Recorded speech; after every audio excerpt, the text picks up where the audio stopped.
Hello everyone, my name is Will Vincent and welcome to episode 2 of RaceSpot Talk. Every so often weeks we get a number of people of the RaceSpot community, the sim racing community together, and we talk about some random subjects. Just a reminder, we record this live, so we apologize in advance for anything that we say that we shouldn't. And of course, the opinions are directly the opinions of those people talking. They don't represent RaceSpotTV, any sim racing provider, whatever. And with that, let's get to introducing our guests for this week. We have got ourselves Stefan and Terry Radford, who are returning for a second episode, and we've got the guy that's actually made himself all the way over to Europe, Lorenzo Bonda. Hello, how you doing? Yeah, we could be worse. We've got some interesting topics to talk about today. We're going to start off by asking the question, how would you put together the ultimate sim racing event? And I mean, there's been a number of options over the years where people have tried themselves to do the ultimate sim racing event. We've had the one-off races. I always think back to the disaster that was the Visa E-Prix. We've had live events, for example, BMW Sim Live. We've had events that Porsche have run on site. We've seen other random events going on around the world. I remember there was one at Le Mans with Forza Motorsports, for example, all those few years ago. But the thing is, you could probably argue, Terry, that nothing is quite yet come close to it being what anyone would say would be, oh my God, this is the best sim racing event we've ever seen. And there's a lot to unpack as to how you'd even get close to getting there. Yeah, there's a ton of events across the iRacing platform, or Xbox or PlayStation or whatever gaming console you use to get a sim race together. You've seen a lot of disasters over the past year where people want to go out. They put an event on, whether it's an annual event or it's a massive event. But I would say that the biggest event that you could particularly put on, you need some stars in it. I was just watching BMW with Shane Van Gisbergen, and that's a big name. Have somebody like that, Kyle Busch, Kyle Larson.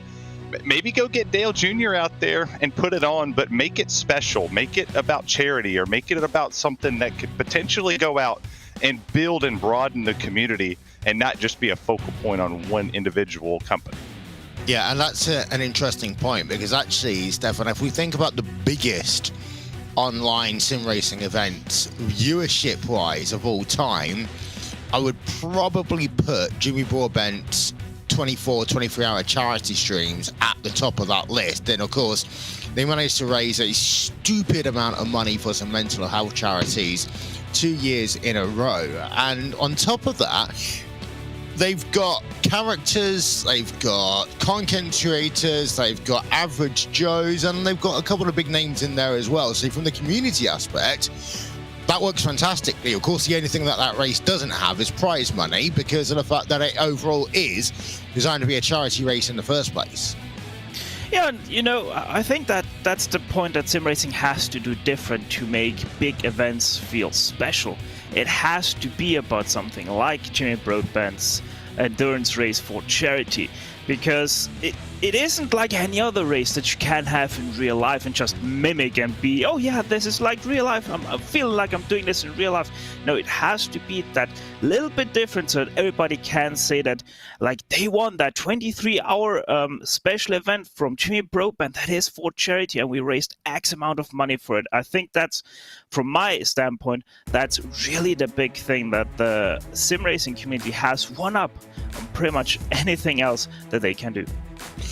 At the same time, though, prize money can often be important. And if you look to the big events that ESL do, you look to the big events that take place in Dota, in League of Legends and CSGO, etc., Stefan, a big part of that is they are, in that case, is battling it out quite literally for $1 million, $10 million, etc., etc. As I said before, the biggest event ever in sim racing was the Visa E-Prix race at Vegas, which offered $1 million in prize pool. Right now, the iRacing World Championship Series, the highest you get is 300 grand in terms of the Coca-Cola iRacing eNASCAR Series. Apart from that, there have been attempts to have large prize pools, but nothing has really come close to the level that you have in terms of CSGO, in terms of Dota, League of Legends. Is there Is there a stopping point as to the reasons why we've not had events, be it a tournament, be it a singular event, be it something else, that has meant that the prize pool hasn't gotten up to that level yet? I think it's just how niche sim racing really is as a thing. If you go CSGO, League of Legends, dude, it doesn't matter.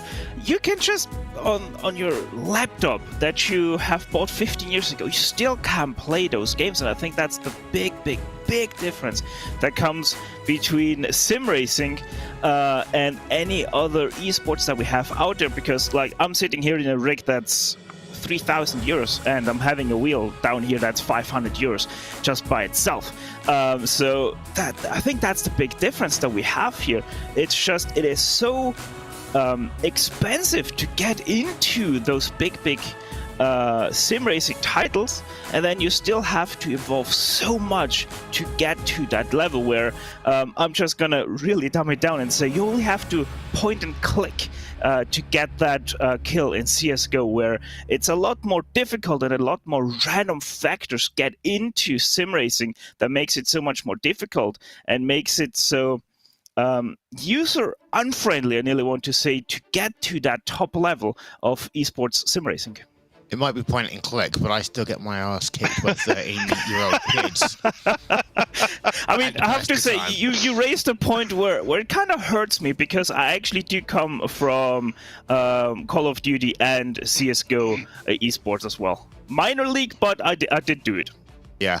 The thing is, there's an interesting point about the cost there, Lorenzo, because even though you live in sunny Portugal now, and I really hope that you enjoy walking the streets at night with people just going up to you and saying, hey, you want to buy some hashish? You want to buy some hashish? Because that's the only thing I remember, really, from going to Lisbon. As soon as it gets to 6 o'clock, that's the only people that you encounter on the street. But regionality-wise has always been an important one, because we know for a fact that, you know, Brazil has one of the biggest and most passionate groups of motorsports fans in the world, but we also know that getting into platforms, not just iRacing, R-Factor, Assetto Corsa, Automobilista, it's great, but the equipment that's needed to go fast, the fact that Hugo keeps on asking whether or not I can bring him random brown boxes just filled with random bits of equipment every time he comes to Europe, explains just how expensive stuff down is in South America.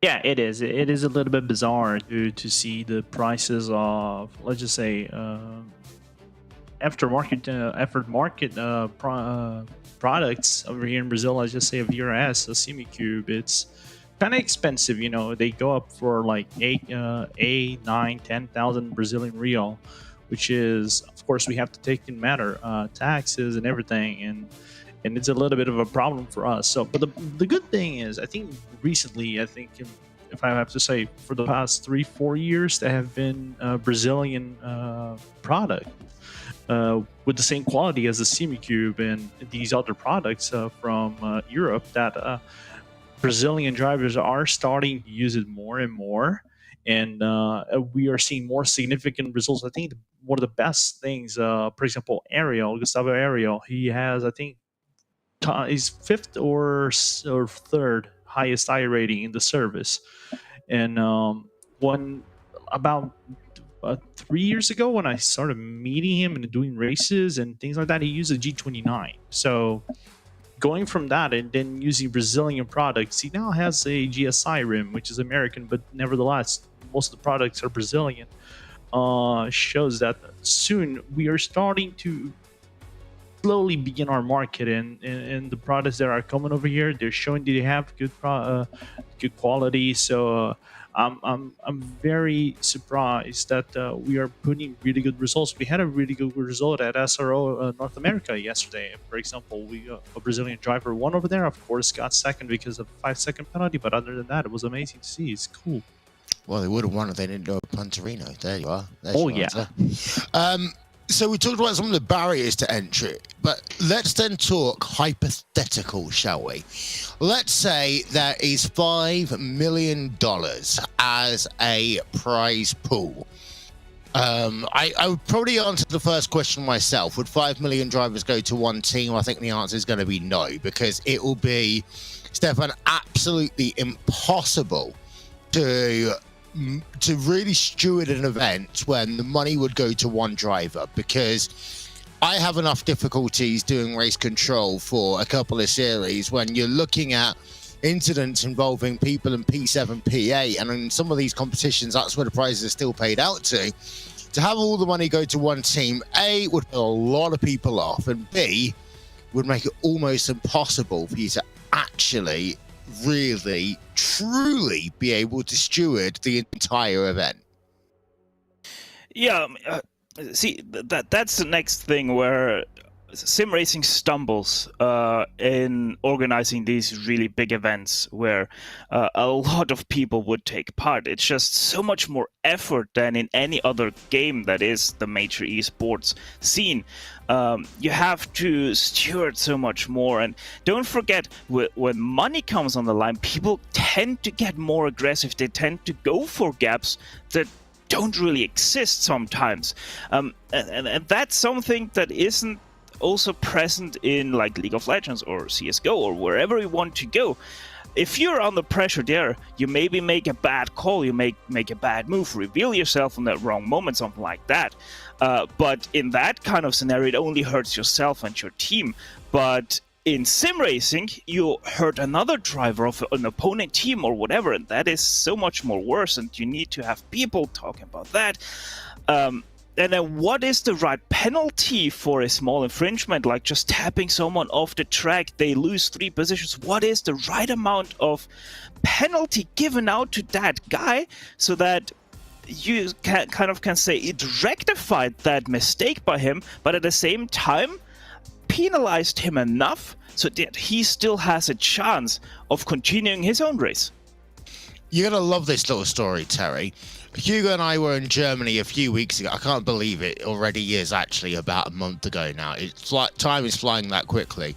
We had sim racers who were willing to basically skip dinner for the opportunity to go and sit in a sim racing rig and turn 20 laps on somewhere.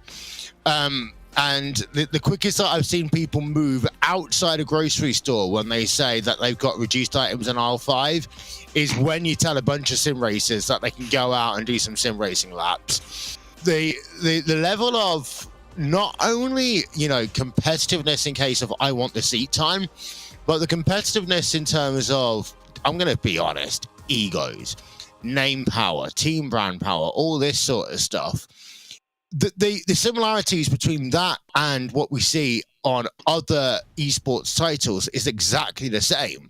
The difference between sim racing and all those other titles is it's very easy to get 100 people testing for a competition in CSGO. You just don't have the space to do that in sim racing. I see what you're doing. You're giving me the questions that could potentially spark controversy out here. And I'll tell you what, ego-wise in the platform, iRacing is massive. And racing in general. I mean, we talked about motorsports games last time and the NASCAR heat debacle and just how crappy their pro league stuff was and the egos that came into that. The toxicity in iRacing, I would say, or I wouldn't even just say iRacing, I would say in racing simulator games or AI, whatever you want to call it out there, the toxicity level is higher than it's ever been. You got people who say stupid rumors out there. You have people that go out and try to be more competitive than the other and try to ruin somebody's credibility in their name, or they accuse you of grip packing. They accuse you of cheating because you're 3/10 faster of them out at a racetrack. But I actually pulled up the top 10 overall prizes and what really separates the world from iRacing. Because the International 10, $40 million was their overall prize winner. And that's number one. Number two, Fortnite offers $30.4 million. Our top prize pool here is $300K for the most elite of the elite. And how much time and dedication that those drivers put into the service. They overcame the obstacles of the drama and the toxicity. They overcame the beefs that they had with other drivers. They practiced on the sim for hundreds of hours. They have the best Fanatec equipment. They have the best monitors. They have the best PCs. They do media appearances. They go to racetracks. $300,000 for your winner. Obviously, sponsorship money, they got a little bit more in there, but that's kind of what makes us different is we have outside sponsors. I'm wearing a Shenandoah Shine hat right now, but they're not a sponsor. I just like the hat. I called a race for them a couple times. I like the hat. But an outside sponsor pays for them to be on that track, and they actually have real-life teams. But $300,000 is all we're paying out. I know this service makes a whole lot more than that. You've got the nice hat, but you're still sat in a Tennessee chair, Terry. Come on. Yeah. If I can meddle in, there is also a point, of course, on the prize. We have to make sure that the international, of course, got the 40 million because they do engage the community with their DLCs and whatever you want to call it, right? So with that being said, it's not surprising to see these massive platform games that are used worldwide. They're free to access, basically, getting these prize pools, and of course they're going to get the reach. I do believe we haven't gotten into the ceiling of sim racing just yet. We do have a really good ceiling for sim racing to go just yet. But the thing is, we have to also consider the fact that none of those games, I think, have major tournaments, right? In here, we have lots of major tournaments. We have like SEO, we have SRO, we have Neo, which is now 24-hour series, and so many other tournaments that hand out also prize pools. Dota only has the international and maybe the majors and maybe ESL. League of Legends only has the LCS and LCS and whatever you want. So, but they're all running house. That's the important thing as well. Yeah. You don't get outside people putting together tournaments of that. It's always internally. They put their own stuff on. They control their own prize money. They control every single little thing about that. Yet you made a good point. You know, you got so many private leagues in iRacing that they don't offer anywhere near the amount of prize money that iRacing do, but they produce just as good content and racing as you would have in an iRacing World Championship. Oh yeah, absolutely. And I think one good thing that we have to take from iRacing is, I think the world, we were talking about this on our RaceSpot Discord, right? We were talking about the off-road championship, which probably provided some of the best racing I've ever watched lately. What a really good racing it was from start to finish. You know, good battles, good stories. The banter between Arjuna and Josh were great, and the production was a great value. So it does show that it doesn't matter. It can be iRacing or anything else. They can provide good quality. It's just that it's up to the drivers to provide us that kind of entertainment, of course. The point that I want to get towards, though, again, let's say $5 million. And Terry, I'm going to come back to you. $5 million. And before I get to that, actually, the whole thing of free-to-play, I can imagine if there was to be a free-to-play sim racing company or a motor racing game, you're driving along and then all of a sudden you stop and it's like, great, you can start your next lap after this video from our sponsors. And you sat there having to watch a 2-minute bloody commercial for some random POS that gets, giving the money because they're never of related companies. And then you just sat there, come on, waiting for my video to end. You can't hit unless you pay for premium, then it's not FTP anymore anyway. Terry, $5 million, how would you organize it as a starting point? Because we know where we're going to in the end. We're going to end up with 30, 40 people, probably on an on-site event, and there's going to be glitz and glamour and video screens and everything, but how do we get to that? Well, if you got $5 million to work it across, obviously you have to pay for the best production. So I would come to RaceSpot and say, hey, I'll give you $200,000 right now off the top, capital all together. You guys put on production. I'll have Hugo obviously do it, Evan P. I'd have Arjuna. I'd have the glitz and glam of the on-site crew sitting there. And that's not me because I'm on RaceSpot saying that I own my own company, and I can tell you right now that I'd take RaceSpot any day of the week. All right, so you put RaceSpot out there, $200,000. That's capped off the top. You have 40 drivers that'll come out there and compete. You'd obviously have to pay the winner more. You'd have to have some incentives to even get people out there. Race win, make it like a cup race or like a truck race. The actual winner of a truck race only gets like $1.1 million in the NASCAR side of things. So if that's your payout, okay, 1 point something million dollars for the winner, and then behind that, the next closest to that's maybe 250,000, and 5 million goes a long way. So you could theoretically pay that last place driver $275,000 just to show up. They could start and park and make 275 easily. Not under my rule book, they're not. Well, they park and start, and they're not getting a bloody penny. That's going into my back pocket. Obviously, I wouldn't. I'll buy myself a new Corvette instead. Thank you very much. Obviously, you wouldn't put that in the rules, but you got to think of a guy like me. If you're telling me that I can join a race and $275,000 just to finish dead last, hell, I already know I'm going to finish last because I'm the slowest son of a bitch on the track. So I'll go buy a trailer park after I finish last at whatever track we're at, and I'll live comfortably on the top of a hill for the rest of my life because I ain't got nothing else to do. Stefan, I'm assuming. Okay, here's the key question then, Stefan. Do you make it an invitational, or do you make it a kind of like massive bracketology in order to get there? I think you have to mix it. I think you have to have a bracket where you have, like, let's say 15-20% of drivers that come from that bracket, and then have the rest invitational, because you want to have the big dogs in there. They're going to be there anyway, but you want to have that little bit of random, the underdog story. You still want to sell that as well, because let's be honest, everybody loves an underdog story, and if somebody of those guys can get like into the, let's say 50 drivers are out there, they get into the top 20, that's going to be a massive story that everybody will want to follow. So you want to have that, but you also want to have the invitation of maybe some real-life drivers, Max Verstappen. You don't know who you're going to get with that. There are some real-life drivers that is not Max Verstappen for once in our bloody lives. I mean, Verstappen, Norris, I like SVG. SVG was a sim racer first. Yes. I'm sorry. SVG's allowed in, but for crying out loud, I don't give two bloody monkey hoots about Verstappen. Yeah, I mean, it is, but it is like that. You got to have him. Then everybody's going, oh, where's Verstappen? Where's Verstappen? Why didn't you invite him? You can't write another letter about how much he hates Lewis Hamilton and how much he wants to have a freeway with fucking Christian Horner. There's a swear word. With Christian Horner and what's her name? Jerry Halliwell. There's more real life drivers, and Terry made a point about NASCAR. You know what the best part about Team Red Line White Orange was today? Alex Palou was in a race car for once. But well, if we want to say who were the first real life drivers to go to sim racing, obviously Dale Earnhardt Jr. comes to mind, because he was also in the first 2 seasons of Pro Oval on iRacing. Yep.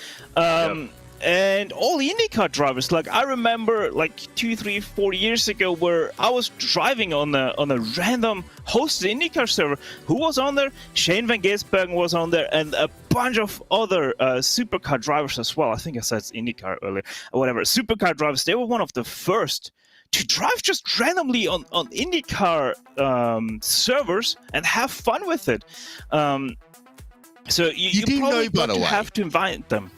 Every single person that participated in the Porsche Mobile 1 Super Cup in 2010 has a sim racing rig. Most IndyCar drivers, most NASCAR drivers have a sim racing rig. So, you've got a load of talent of people who could work out as international in terms of invitational drivers. The one thing I want to be really clear here is as well, I don't think any iRacing full-time driver deserves to be an invitational driver. I don't care whether you've got 10,000, 11,000 iRacing. I don't care. Maybe if you want a world championship, maybe I might care a little bit about that. You can invite automatically the people that's won an iRacing world championship. And at this point as well, I say that because of the diversity, having all of the iRacing world champions get an invite would be one thing. What you can't do, in my opinion, is just say, oh, only the Porsche, only the NASCAR drivers will get an invite, because the way that I'd be running this competition, Lorenzo, I wouldn't just be doing road and oval. Yeah, I probably would try something different. I think the best example was the VCO Infinity, right? Run random things, or run random selections of tracks and random cars. And also, I probably would throw a dirt oval in there, a dirt road in there, like random, and see where they were gonna finish at the end of the day. Because for me, that is the best example of grabbing things, putting cars for you to run, tracks for you to run, the setup that are going to be uploaded just at in the day of the race itself. So it's going to be an interesting one for us to go for. But that format for me was the perfect thing. Racing data was probably one of the best moments I've probably had in sim racing in quite a while. All right, this is what we're going to do. Because of the fact that half our people, this is one of the things, we've been so busy this week that I've had 2 days this week where I've been awake for more than 36 hours. I do not recommend it to anyone. There's only so much Starbucks you can drink. And it's definitely not good when you're having to drive late at night. We've got people having to go over to do some actual races in a little bit. So I propose, folks, we pause this topic. I want you all to go away and do a little bit of homework. I want you to come up with an idea as to how we are going to have a competition which feeds into a massive race at the end. Sponsorship, prize money, everything. I want those people who's listening and those people who's going to be talking on our Discord to come up with the same ideas. We're going to combine all of them together. We're going to talk about that in part 2 of episode 2 of this episode, and we're then going to talk about things like graphics as well, because I can't believe, Terry, as you get the final point again, NBC have had this graphics package for over 3 years now, and they're still using it, and it is still boring. Yeah. What are you going to do? You think about... I'll put this out there because I don't think they care about motorsports anymore. They cared about. I don't care about sports anymore, apart from Sunday Night Football. That's my point. Is NFL is the only one they give a crap about, and I almost swear there, but I stopped because I don't want somebody to be offended by what I say. If NBC and Fox cared enough about NASCAR or motorsports in general, we wouldn't have FS1. We wouldn't have a race on USA. You wouldn't have an IndyCar race on CNBC if they gave a damn about our motorsports world. There would be no such thing as putting your practices out there on Peacock for people who don't have Peacock Premium or don't have FS1 or don't have whatever. But you go put a brand new spectacular football thing on Fox called the USFL with no fans in the stands, and all you show is one little person out there cheering their hearts out for the Birmingham Stallions, then it would be fantastic. And they're going to keep reusing the exact same stuff because every Super Bowl Sunday we put this massive package out that's this wonderful, here's your new ticker for Sunday Night Football or for your game of the week on the NFC side. Throwing out there, but it makes no sense that NASCAR pays damn near the same amount of money as what the NFL does to put themselves on whatever, and NBC and Fox goes out and pays the same amount of money, and they get the least amount of sponsors. But NASCAR comes out with Geico, Credit One, IndyCar has Verizon. They have some of the biggest sponsors in the world pumping into here, and they draw damn near on the Indy 500, drew more or close to the Super Bowl. And drew more than the NBA Finals, drew more than the MLB World Series. But yep, who cares? We'll put half their practices on Peacock, and we'll put half of this on here, and we'll cut half the pre-race show to this place. But motorsports, unfortunately, around the world, unless somebody smart came out there and did it right, NBC and Fox are going to tank it, just like. I'll stop at that point because I'll say something messed up. Just like ESPN used to do about 10 years ago at the 500. We're going to wrap it up there because otherwise I'll be talking about how bad NBC was about. It's funny because NBC and Fox care about the NFL. ESPN care about college football and about college football only because everything else, it looks as though they got a 4-year-old working the production truck half the time. We're going to wrap it up there though. Stefan Schlacker, Lorenzo and Terry Radford, part 2 coming soon. We said this was going to be the difficult episode. My name's Will Vincent. Peace out. See you in a bit. Bye.